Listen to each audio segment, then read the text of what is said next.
कहानी बहुत पुरानी है, शायद तब की जब इस धरती पर प्रकृति का साम्राज्य सर्वोपरि था और मानव सभ्यता का कोई अस्तित्व नहीं था।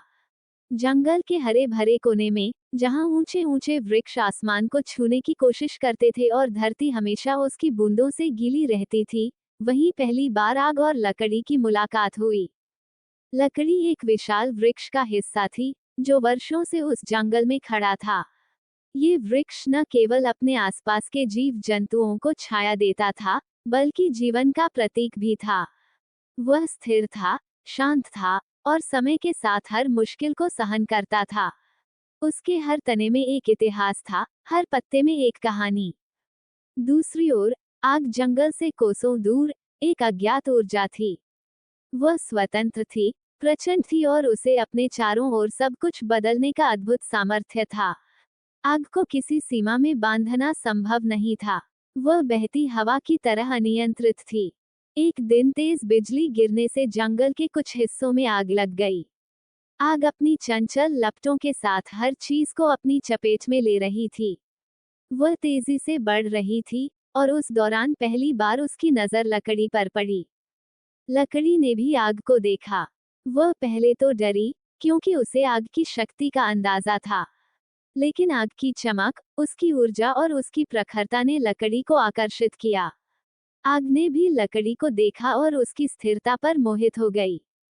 तुम्हें मुझसे डर नहीं लगता? आग ने पूछा। लकड़ी ने धीमी आवाज में जवाब दिया, डर तो लगता है, लेकिन तुम्हारी ऊर्जा मुझे आश्चर्यचकित करती है। तुम जीवन बदल सकती हो। आग ने हंसते हुए कहा, तुम भी कमाल की हो।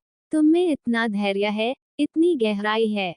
मैं तो हमेशा बदलती रहती हूँ, लेकिन तुम स्थिर रहकर भी कितनी शक्तिशाली हो। यहीं से उनकी दोस्ती की शुरुआत हुई।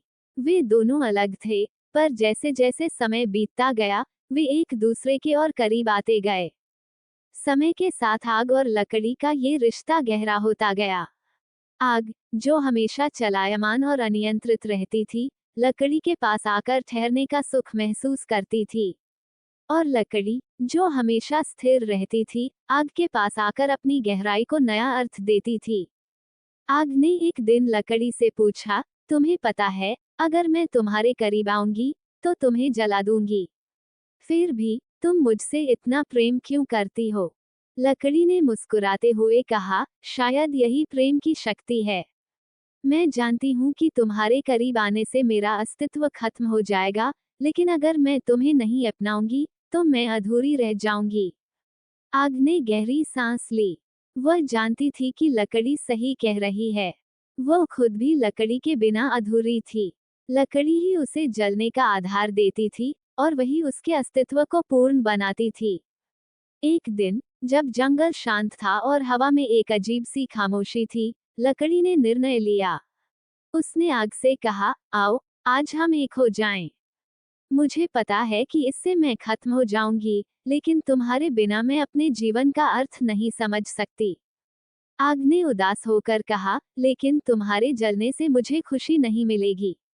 मैं तुम्हें खत्म नहीं करना चाहती।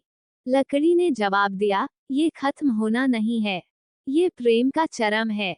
अगर मैं तुम्हारे साथ नहीं जली, तो मेरे जीवन का उद्देश्य अधूरा रहेगा। आग ने अपनी लपटें फैलाते हुए धीरे धीरे लकड़ी को छुआ। लकड़ी जलने लगी। उसके जलने से धुआं उठने लगा, लेकिन साथ ही आग की चमक और अधिक बढ़ गई। लकड़ी ने दर्द सहा, लेकिन उस दर्द में एक अजीब सा आनंद था। जैसे जैसे लकड़ी जलती गई, वह राख में बदलती गई।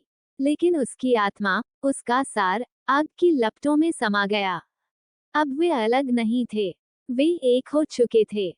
आग की चमक और लकड़ी की ऊर्जा मिलकर कुछ नया बना चुकी थी। इस बलिदान के बाद आग ने महसूस किया कि लकड़ी का अस्तित्व उसके अंदर समाहित हो चुका है।